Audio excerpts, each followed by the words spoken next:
Hello guys, hello. This is for Sagittarius.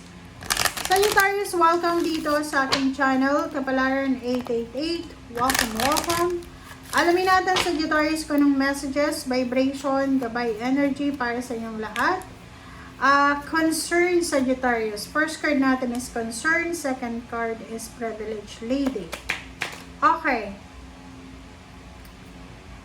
Please comment down below kasi meron dito ang Sagittarius na posibleng ikaw ay, ikaw ba yan?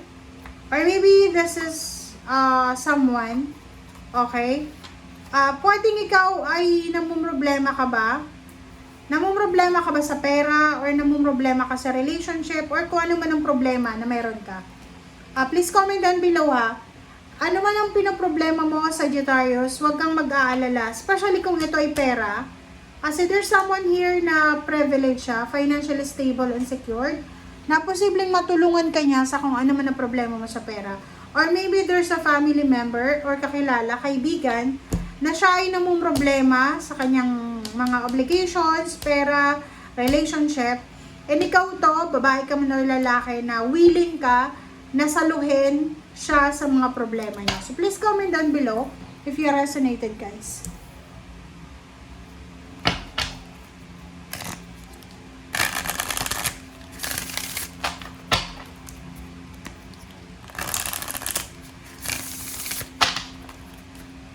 Alright.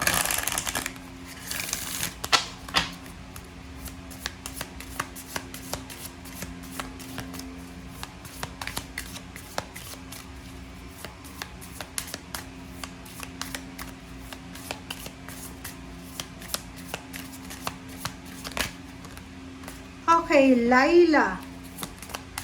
Sagittarius.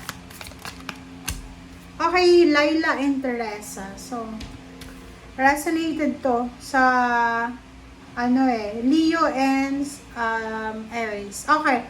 Sagittarius, sinasabi ng baraha sa'yo na this week as much as possible, spend time alone with in the nature, or pwedeng spend alone talaga with your pets or with your family, parang ganon. Meditate, so ibig sabihin, isipan natin lahat ng mga actions natin. Humingi tayo ng tulong kung kinakailangan. And if may someone dito na gustong humingi ng tulong sa atin, huwag mong ipagkakait yung tulong na hinihingi niya galing sa'yo. Okay? And next card natin is time out. So, kung masyado kang busy, masyado ka na bang abala sa trabaho, sa pamilya, sinasabi ng baraha sa'yo dito na oras na para tumigil ka muna and take care of your body. So, kung sobra-sobra ka nang nagtatrabaho, nag-overtime, magpahinga ka muna. Okay? Sa linggong ito, this is the perfect timing na pwedeng teacher ka ba? Or kung ano man, kasi may mga holiday tayo, diba? So, kailangan mong magpahinga. Alright, so let's check.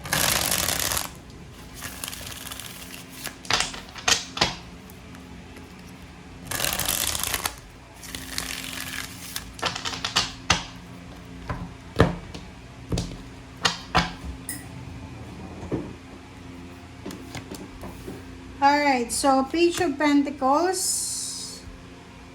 Knight of Rods, and Five of Swords.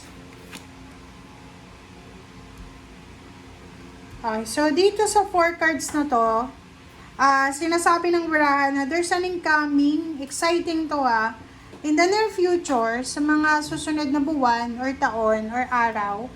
Ihanda mo yung sarili mo, Sagittarius, because there's an incoming na exciting siya, exciting na financial help or maybe financial success. Halimbawa, may mga promotion, salary increase, or pwedeng nag-iipon ka ngayon, yung sobrang workaholic na Sagittarius, pwedeng kayo ay nag-iipon ngayon, or pwedeng kayo ay, anong tawag dyan? Pwedeng kayo ay, may mga sidelines kayo, na posibleng makatulong sa inyo para makapag-ipon kayo ng pera, para maging Queen of Pentacles or King of Pentacles. So, sinasabi ng baraha sa'yo na okay lang na magtrabaho ng magtrabaho, okay lang na mag-save ng mag-save, pero yun nga, make sure na may time ka pa rin para makapag-relax. Kumbaga balanse. Trabaho, pahinga, parang ganon. Kasi, etong ginagawa mo na to, sacrifices, or kung ano man to na pagod na nararamdaman mo siya ngayon, worth it yan. Kasi ang future na to ay nagsasabi sa'yo na lahat ng pinagpaguran mo, lahat ng ginagawa mo sa kasalukuyan ngayon, sa present situation, ay magdadala to sa'yo ng financial peace in harmony, magdadala to sa'yo ng tranquility sa financial. Siyempre, di ba, pag marami tayong savings, pag marami tayong tinatago, pagdating ng araw, tahimik yung buhay natin kasi meron tayong madudukot. Okay, so, ang problema mo lang, yung pera, sobrang maganda ang situation mo. Ibig sabihin, yung pera mo ay manageable. Maraming pera yung papasok sa buhay mo kasi masipag ka. Ang problema lang dito is yung emotion mo. Medyo medyo sensitive ka sa emotion. Lalo na kung in a relationship ka, it's either selosa ka, sensitive ka mabilis kang magalit, mabilis kang magtampo, mabilis kang mawala ng interest, mabilis kang masaktan, parang gano'n. So, yun lang ang kailangan mong labanan. You need to fight for negative emotion na yan. Okay? Yung 9 of Swords na to, ihanda mo rin yung sarili mo kasi merong pera, maraming perang parating, pero yung emotion mo, hindi siya manageable. Posibleng meron kang mga stress na nangyayari or nararamdaman, marami kang iniisip lalo sa gabi, hindi ka makatulog siguro sa pag-iisip, may takot kang nararamdaman, ay yung parang feeling nyo, may pera nga kayo, may trabaho nga kayo, pero emotionally you are battered or emotionally you are forbidden, 'di ba?